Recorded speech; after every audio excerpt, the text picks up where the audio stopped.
తెలుగు చలనచిత్ర పరిశ్రమలో తనకంటూ ఒక ప్రత్యేకమైన ముద్ర వేసుకున్న సీనియర్ నటి జయప్రద. ఒకప్పుడు దక్షిణాది సినిమా ప్రపంచాన్ని ఏలిన ఈమె సీనియర్ ఎన్టీఆర్, ఏఎన్ఆర్, శోభన్ బాబు వంటి దిగ్గజ హీరోలతో నటించి స్టార్ హీరోయిన్ గా వెలుగొందారు. కేవలం గ్లామర్ పాత్రలకే పరిమితం కాకుండా నటనకు ప్రాధాన్యత ఉన్న పాత్రలో నటించి ప్రేక్షకుల హృదయాల్లో చెరపలేని స్థానాన్ని సంపాదించుకున్నారు. తాజాగా ఒక ఇంటర్వ్యూలో జయప్రద గారు తన సినీ ప్రయాణం, తోటి నటీమణులతో అనుబంధం మరియు తన జీవితంలో జరిగిన ఒక భయంకరమైన ప్రమాదం గురించి ఆసక్తికర విషయాలు పంచుకున్నారు. ప్రస్తుత తరం హీరోల్లో తనకు అత్యంత ఇష్టమైన నటుడు నందమూరి బాలకృష్ణ అని జయప్రద ఈ ఇంటర్వ్యూలో వెల్లడించారు. బాలయ్య మనస్తత్వం గురించి చెబుతూ ఆమె ఎంతో భావోద్వేగానికి లోనయ్యారు. బాలయ్య మనసు చాలా మంచిది, ఏ విషయాన్నైనా మొహమాటం లేకుండా ముక్కుసూటిగా మాట్లాడతారు అని ఆమె కొనియాడారు. ముఖ్యంగా బాలకృష్ణ గారి డైలాగ్ డెలివరీ అంటే తనకు ఎంతో అభిమానమని, ఆయన అంత వేగంగా డైలాగులు ఎలా చెబుతారో అని తాను ఆశ్చర్యపోతుంటానని అన్నారు.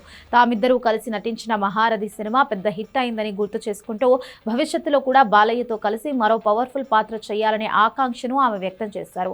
జయప్రద గారు తన కెరియర్ ఆరంభంలో ఎదుగుదలకు కారణమైన దర్శకుడు కె. బాలచందర్ గారిని స్మరించుకున్నారు. కమల్ హాసన్, రజనీకాంత్ వంటి అగ్ర హీరోలు కూడా బాలచందర్ స్కూల్ నుండే వచ్చారని, వీరందరూ ఒకే సమయంలో పరిశ్రమలోకి రావడం మరియు అత్యున్నత స్థానాలను చేరుకోవడం ఒక విశేషమని ఆమె పేర్కొన్నారు.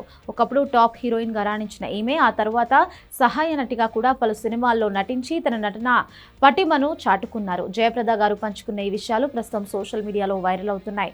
ఆమె సినీ కెరియర్ ఎంత అద్భుతంగా సాగిందో, వ్యక్తిగత జీవితంలో కూడా ఆమె అన్నే ఒడిదుడుకులను అంతే ధైర్యంగా ఎదుర్కొన్నారు. ముఖ్యంగా బాలయ్య బాబుపై ఆమె చేసిన వ్యాఖ్యలు నందమూరి అభిమానులను ఖుషి చేస్తున్నాయి.